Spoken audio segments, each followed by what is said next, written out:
Emily Lewis, I am so excited to have you here. Thank you for joining me today. Thank you, Courtney. I am so excited about this conversation. I think it's going to be wonderful. When we talked, I really resounded with part of your story, and I'm not going to give away which part. I think the listeners are going to hear your story and they're going to go, that one, that's the part Courtney resounds with. But tell us a little bit about yourself. Yeah, so I am a podcaster, a faith coach, as well as a wife and mom, and involved in local ministry. I, in my podcasting, like faith coach role, I help women who have experienced religious trauma or just disconnect from God because he's been presented in a certain way, or they feel like they can't be themselves with God. I help them walk through that so that they can press into a genuinely unique relationship with him that is thriving without the fear and the guilt and the shame, so that they can own their worth and really, truly rest in who God is, rest in who God has made them to be. Wow. And I'm sure any time someone says rest in this culture is like, yes, I would like to not always be wrestling with something, right? Yeah. I was curious. You said you also do local ministry. And I'm always curious because people have like their public, platforms and what they do. And then I'm always curious, what do you do in your local ministry? I lead the kids, part of the kids ministry at our church. Okay. I'm in the pre-K department. And then I also am on the preaching team at our church. Okay, awesome. I always say that anybody that does like preschool or kindergartners, and that's like they chose that role, I'm like, you're a saint. Like I have a kindergartner, and there's still like a part of me that's like, you're really cute and I love you, but like 20 of you in a classroom, oh my gosh. Right? Know what I would do. Yes. I know. So loud, so much energy. Yes. It's like, I don't know. Did they get anything today? I guess we'll just keep repeating one phrase or one verse over and over and over, and hopefully they go home and remember it afterwards. Yeah. That's how I feel as a parent too. Did they get anything? I do have a friend that does, she does kids studies, and I loved seeing a reel she did recently where she was like, my perfect family Bible study or whatever it is. And it's like my kids rolling around on the floor asking for snacks. And I was like, hallelujah. It's not just my house. Exactly. No. So can you share a little bit of your faith story with us? Yeah. So I grew up in a Christian home, but the church, I think, influenced most of my upbringing and my worldview that I was exposed to.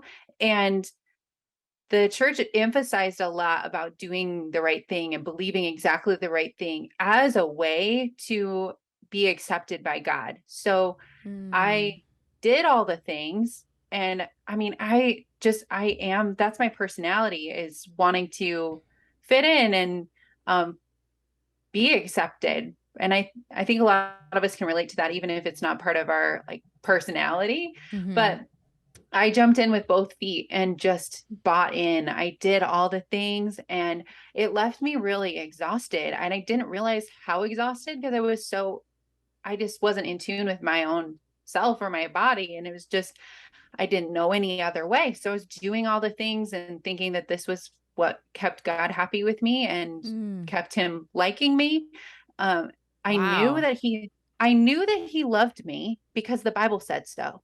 Up here, I knew that he loved me. Inside, I didn't really believe he loved me. And I certainly didn't think he liked me. So I just worked really hard to do all the things that were right. And I did that. Like I said, I didn't know any different. I did that until the pastor that I grew up under was exposed as abusive. And I use those words very intentionally because I think some pastors do fall, but he didn't fall. He had been abusive for years and was exposed. And that moment was when I started going, wait, if this isn't true, what else isn't? Like, if he is living a lie, what of the things that he taught aren't true? And it was genuinely a gift of a faith crisis of like, what do I actually believe about this? And what about that? And, all of these like things. And that's when things started coming crashing down. And through that, God led me to grace-based resources where I was able to understand the gospel more than just a get out of hell free card, more than just Jesus died and buried and was rose again, and that's how we get to heaven. We believe on him. Like, that's all I knew about the gospel, rather than like, wow, the gospel is the power of God for our Hmm. life. And I need Mm-hmm. grace every day. It's not that God is handing me a to-do list now to stay in his good graces. So those resources, and I think we'll probably talk about this too, just flipped everything on its head. I didn't Yeah. have to work for acceptance anymore. I didn't have to work for his favor, or my motivation was no longer out of fear and guilt. So Hmm. I could do things from a place of love, and kind of back to that rest thing. Not only did my motivation shift, then I could start looking at, which was huge, right? Shifting Yeah. motivation from fear to love, huge. Yeah. But then it also allowed me to say, wait, maybe I don't have to do all of these things, and I can rest. And I'm no longer finding my worth and my value in all that I am doing. So because Hmm. it changed everything for me, we started, I wanted to start my podcast a couple of years ago, to help other people experience the same thing. I remember watching a teenager in our youth group at the time. I remember her eyes lighting up when she was starting to grasp this. Wow, I really am unconditionally loved. And that's what I want to do for people. Wow. And the name of your podcast is? Abundant grace. Of course it is. When you hear that, it's like, of course, that's the perfect name for your podcast. You are the second person on the podcast that has said to us, I was blessed with, I was blessed with a faith crisis. And I guess I never thought of a faith crisis as a blessing. Why do Mm. you use that word? Because there's so much freedom and life, like, because Jesus came to give us abundant life, right? He came to give Mm-hmm. us that, um out of that religious to-dos. And that was not fully, I was not living fully alive before, and Hmm. now I am. Yeah. Okay, so you were having this faith crisis, and it sounds to me like maybe you were developing a vision of God. Before you had the vision of God that was painted for you by your church, by what you were taught, and you were almost like repainting a vision of who God is. Who is the God? Who is God as you know Him now? Mm. God is love, and God is faithful. And yeah, Hmm. I'll just leave it there. I could Yeah. expound, but yeah, that's where it's at. Okay. So I'm gonna ask a question, and you can like be like, I don't know. That's a lot to ask. But when you're looking at this person that you have trusted, right, to teach you for so many years, and they are being exposed as doing something that is very unloving, and Mm-hmm. then you're also trying to figure out God is love. How do you get from one side? How do you not let the actions of a human kind of block your vision of who God is and not Mm. like muddle the two together? Yeah, I see what you're saying. So I don't know that I articulated it, but him being exposed as abusive the uh was the opportunity that I needed to see all of the spiritual abuse that I had suffered from him also. Mm, So it helped me untangle, like, I am not just a weak Christian for not being able to handle his personality, or I am not less than because that rubbed me the wrong way. No, that was actually abusive. So it helped me frame what was going on as mm, wrong and not just me. So I think it was really easy early on to distinguish for me. And I know that this isn't everybody's story, and sometimes it's harder to untangle these two, but yeah. it was easy to say what he was doing and what he was teaching was absolutely wrong. And Mm, God isn't like that. As I'm reframing, God is gracious and completely accepting of me and wants to use me not silence me. Like those Mm-hmm. two they just were so contrasting. Mm. Okay, so you've painted this new version of God and you're kind of disconnecting it from the leader, and you've kind of learned different things about God. Did you learn different things about yourself in the process as well? I mean, you kind of gave us a couple that you learned the things that you were not. What did you learn about who you are? Mm. Yeah, I learned that was really fun is I learned that I am a leader and a speaker and I get to do those things and I don't have to hide them. I'm Mm. also that God wants to put his power in like Ephesians 3:20. And I know there's other verses that talk about God's power inside of us, but that one stands out to me as it says that God can do exceeding abundantly above all that we ask or think, according to the power that works in us. Like he puts Yeah. that much power in us. The same power that raised Jesus, we have access to. And before, I didn't recognize that at all. I was playing small and just almost trying to fly under the radar of Mhm. anybody who would rebuke or call it out. Like especially God, I didn't want him to notice if I had shortcomings. So there's a lot of hiding and shame. And now it can be more open. I can be like, this is something I'm actually struggling with. Mm. And or this is something I don't have the answer to. And it's okay that I don't have the answer to it, because I am accepted. Um, Mm. so there was kind of two things there, but those are a couple of the things that Yeah. now I know about myself that I didn't before.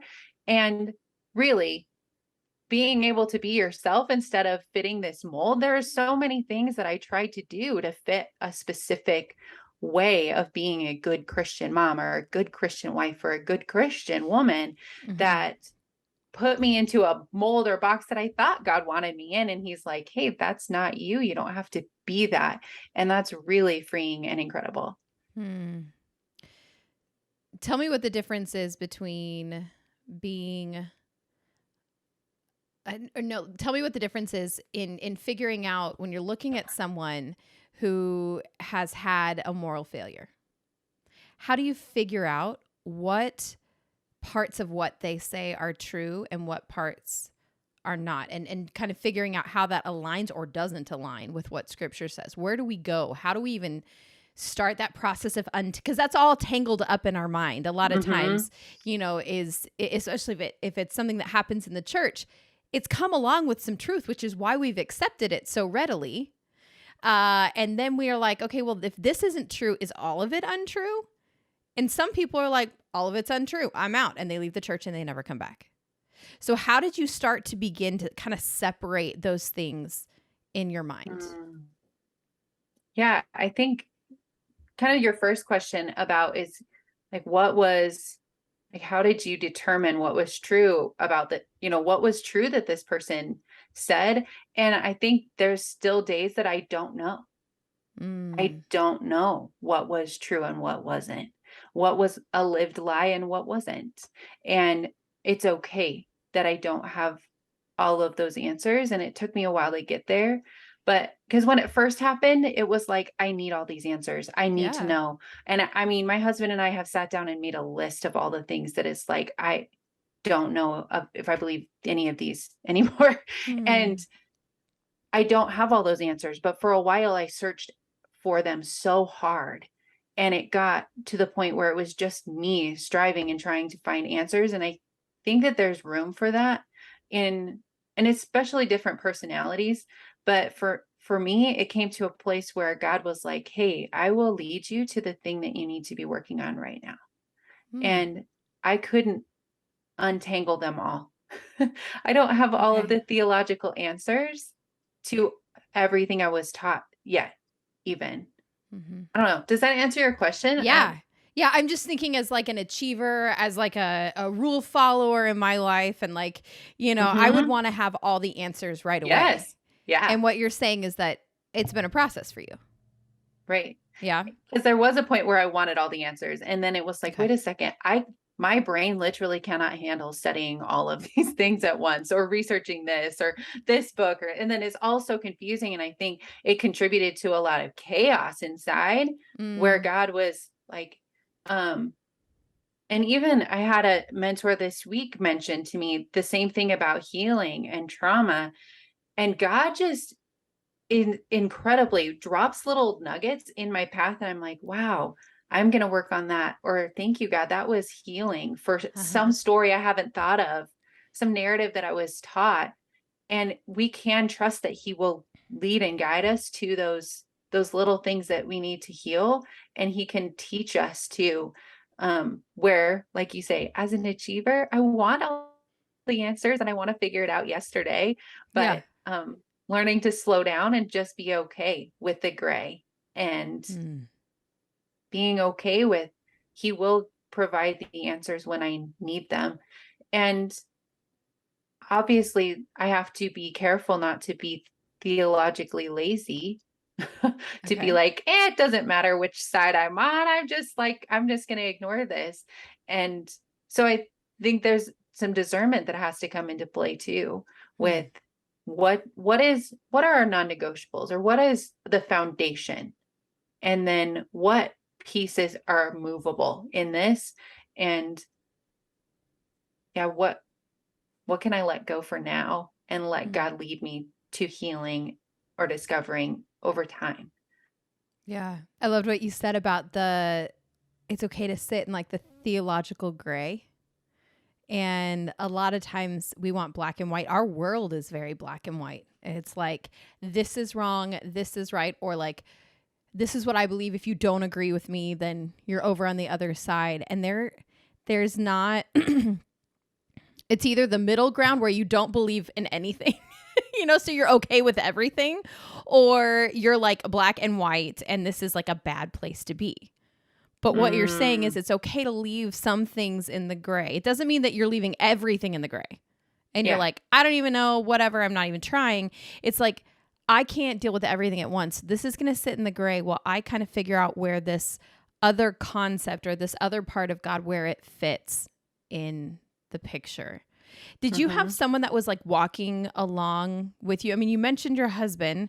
So did your husband go to the same church, or is this the church you went to growing up, and he's just helped you to process through this? Yeah, we met and got married at the church I grew up in. So he Okay. was invested there for 12 years Okay. before we left. So yeah, we've been processing that together. And we didn't really have, I mean, besides books and podcasts and authors, we didn't have people in our life at that time helping us navigate that. Mm. And I I don't think I trusted anybody at that point. I didn't know who to trust, what kind of voices to trust, what everybody has felt like at that time, that everybody was black or white. And what camp do you like learn from if this has been vilified your entire life, but this didn't feel safe? Like, where do you go? So Yeah. a lot of long conversations and starting to untangle things Mm. was how it started. Yeah. Okay. So you mentioned I didn't know who to trust. At some point, did you come to a place where you could figure out who to trust and how to trust them? I mean, if we're in a place where we've had church betrayal, whether it's the lead pastor or just, another leader or another person in the church, how do we begin to trust someone again? Because that's trust, once it's gone, is really hard to regain. Mhm. Yeah. Yeah, it is. Um, I think in that in between place, I will say there was like the book that changed my life first was Real Christianity by Carrie Schmidt. So we Okay. started watching more of his preaching, and it was so grace centered, and Mm. uh shifted that narrative of works and doing and performing and achieving to keep God happy, or keep him accepting you. So I will point out that um as a resource that helped me a lot, something that Mm-hmm. I don't know. I got to interview him on my podcast, but I haven't like sat down with him as a mentor, but that Uh-huh. was somebody that was influential. And then, um, what was your question? Got No, it was myself lost. well, I mean, for a perfectly good reason. I'm like, oh, now I need to look up that book. No, how did you begin to trust Yeah, yeah, leaders yeah. or other people in your life? So the first thing that I did was take a break from church. Mm-hmm. When we left, we were pushed out and rejected from the faith community. Like people that were part of my life for my like whole childhood, my parents' friends. So that was very painful too. And I knew Mm-hmm. that I didn't want to project onto a new pastor or a new community what I was feeling unsafe in. And I wanted to be healthy enough to be able to discern, is this healthy or is this unsafe? And I didn't feel like I was at that point. So the first thing I did was take space. And then that was, for me, it was 8 months. And we did listen to that one pastor um, in there too, in that space. And then it was just one day I was like, I'm ready. My husband was Mm-hmm. ready. I'm sure. I know he was a little bit before me, but he was waiting until I was ready to go somewhere again. And I said, I'm ready to go to this other church and try it. And that's where we've been since. So it just was, like I said, that first step was just giving it space, and Yeah. then just starting to trust again. And it was really hard. It was really Mm. scary. There are still some things that my pastor will do that are so small, but they like trigger me. And I'm like, wait a second, he's not manipulating. That Mm. old pattern was something that my ex-pastor used to do to manipulate, but he's not. And Yeah. so it's good to know those things. I mean, therapy is very, very important and valuable. Uh-huh. Uh, and then what I don't want to boil this down to like put a bow on it, but this is what it boiled down to after wrestling with it and feeling I was so desperate for community again, but I also wanted to be invisible. And I don't know who's listening that can relate to that, but it's a Mm. really strange place to be where you're like desperate to be seen and known and heard. But at the same time, you just want to hide and hope that nobody that you already know from town happens to see you at church. Like that's how it felt going back and Mm. or going to a new church. Mm-hmm. And what it after wrestling through those feelings for a few months, what it came down to and why I ultimately chose to trust our new pastor is I came to the point where I knew that he would let me down. And now I hope I'm Wow. never in a situation where there's abuse. And I hope that if there is abuse, that I know how to leave quickly for the sake of myself and my family. So I'm not saying I will ever have to just take abuse, but I know that he is going to let me down sometime. And that is so strangely comforting that Hmm. I'm no longer hoping that he never does. So I can trust him because perfect. Hmm. Because he's imperfect. Yeah. And does that ability to trust because you know he's imperfect, does that also come along with the fact that maybe you've also learned more about who God is? And so you know you can lean more on God instead of on him as your pastor? Yeah, it probably does. Hmm. Because I am looking more I mean, I know I'm accepted and approved of and safe with God. And so I'm not looking for him to do those things or be that. Mm-hmm. Um, where in I just heard Kyle J. Howard say something about cults and how the leaders in there make you feel unworthy of their leadership. And they really put themselves up on that pedestal. And when they are there, like you say, it makes it shocking when you realize that you couldn't trust them. But Mm. when they're not up on that pedestal, um it is different to learn to trust them. It's not quite And as shocking. Please go ahead. Yeah. right. And I will say, like there have been markers along the way that God has used through this pastor and now friend that has allowed us to trust him. Like Mm. things that he says that are safe and things that he says that are affirming and validating and allow us to feel comfortable there too. So I won't like over spiritualize it either, because he is a safe, I would say a safe person. Mm-hmm. Like I said, we're not in danger of that abuse anymore. Yeah. You've built not just like a pastor churchgoer relationship, you've actually built like a friendship or relationship with this person that Right. you're putting a little bit of trust in. Right. Yeah. Absolutely. You said, "This is what I did. I took a break for about 8 months." And I think when we're in a situation, especially one that like hits us so quickly that we don't even know what's the right thing is to do.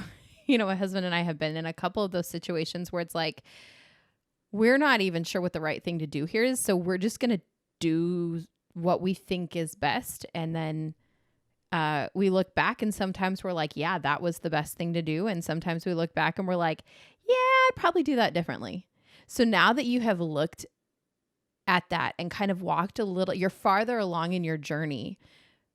Would you have done the same? Like if there's someone listening to this and they're like, this is my story and I'm wanting to get out, like what is your suggestion for them? I mean, I know everyone has to deal with it differently, but would you have done the same thing or would you have changed some things? Mm.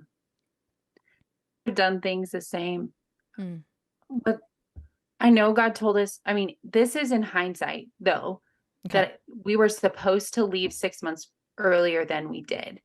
Wow. Um, but that was still a very huge decision. And at the time I had a friend who was had left before I had, and it felt so flippant because she was just like saying, you just need to leave, you just need to leave. And it felt like she was invalidating how hard it was. So if Mm, somebody's walking through that, it is gut-wrenching to say I'm walking away from my community, especially if it's a high control environment where you probably are walking away from those relationships for good. I mean, hopefully not, but if it's that case, you are leaving your life behind, and that is a huge decision. yeah. So, like, do I wish we'd have left 6 months earlier? Maybe. Like that would be the piece that I would change, but I Mm, wouldn't change not going to church somewhere. And then after that, we didn't get involved in the ministry at that church for another like 9 months or so. And I thought that was going to be a little bit shorter, but that's what we needed. We mm, needed to not be involved in ministry in that capacity. So no, I wouldn't change the break at mm. all. Yeah, that makes a lot of I mean, I hear that and you're also giving your time yourself and your heart and your spirit that time to heal. And it is so easy sometimes to just jump into another church or jump into um another role, but you're right. Then what are you doing? Are you actually giving yourself time to heal or are you just jumping into something else so that you can try to forget about what just happened to you?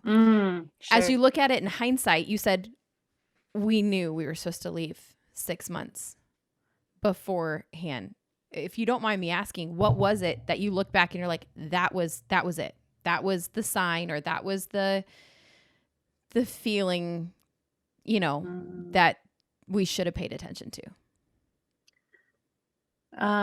So after that pastor was removed, there was a new pastor that came in. Well, there were some other pastors that came in to fill in, and then there was a full-time pastor that came in, and we wanted to give him space to see what he was going to do before Okay. we jump ship. And we found grace and unconditional love and acceptance, and it was so different, and we thought everybody else wanted it too, and we were wrong. Okay. And that that those rules that legalism give you, that the religion says do it this way, is so much easier sometimes. It's exhausting, Mm, but it's easier because it's predictable and we think we it's actually it's kind of a level of control. And if you think God is out to get you, you kind of want to be in control of if he's happy or mad at you. right. So I mean, Hmm. sometimes there's a there seems to be a really valid reason to want to control if God is happy with you or not. Mm-hmm. But that list is safer sometimes than following the Holy Spirit. And it's easier to follow a formula to make the outside look like a Christian sometimes than waiting for God to do this slow transformation on the inside. Wow. And so people weren't ready for that. And we were shocked that people didn't want it, which was, Got it. it's funny I mean, it's funny to think about, like we were just naive and thought everybody would want it. It was so life-giving. But that was the biggest thing. Like the culture wasn't aligned with that. There was more preaching on strange doctrines than there was Jesus. And that was like when we knew. Okay. All right. You keep talking about grace and this grace preaching and this grace message. So can you kind of explain for maybe some of our listeners that are like, I'm not really sure I understand kind of what you're talking about, which obviously this was so life-giving for you. Can you share with us what you mean when you say that and why it was so life-giving? Yeah. So first of all, it's that I don't have to do anything to earn relationship with God, favor with God, because Jesus came to do that. Jesus came and he redeemed that relationship. He redeemed us back to God so that we could have that relationship. So that shifted for me was no longer trying to do it on my own. I didn't have to do all the things to try to prove that I was good enough or do all the things to earn that place in the Father's house. Because if I am already accepted, if God's grace is like over my whole life, then I can look and go, okay, none of this is my responsibility as like to do in order to earn or prove. Then my motivation shifts. And I think I touched on that a little bit, but that was huge. Like I'm no longer doing it to try to get in good with God. Yeah. If I can work from a place of acceptance, it's completely different than working for acceptance. So if there's something you want me to expand on the gospel or a grace, but that was how it applied to my whole life, rather than just salvation. It was like, oh, the gospel and grace applies to my sanctification too. It's not up to me to sanctify myself and do all the things. No, I think it makes a lot of sense. You know, you're saying it's not just, it wasn't a point where the grace came and was given at the point of salvation, but the grace continues, where it sounds like maybe the message that you've been taught was that grace is there at the point of salvation, and then you have to work hard to actually keep holding on to that grace. Is that correct? Yeah. And it's interesting because I was taught like eternal security really heavily. So that part, I think that is interesting because I think people immediately like they think, oh, you thought you could lose your salvation and you were going to go to hell. And that wasn't my fear. Eternal security, for those who maybe don't know that term, that means like once you accept Christ and you're a Christian, you are a Christian forever. You cannot lose your salvation. Where some believe that you can accept Christ, but then along the way, there are ways you can lose your salvation. So that's what the term eternal security would mean. So you're saying that even though it was like a legalistic, hey, there's all these kinds of things that we need to do to deserve God's love, the grace was there. It was still a free gift of salvation. Right. Okay. Interesting. I wouldn't have put those two together, but I would have thought that losing your salvation, would come along with, so, okay. Now that you're in this place where you're like, I not only understand that God's grace is very giving and I have kind of found some healing, so much so that I want to help other ladies.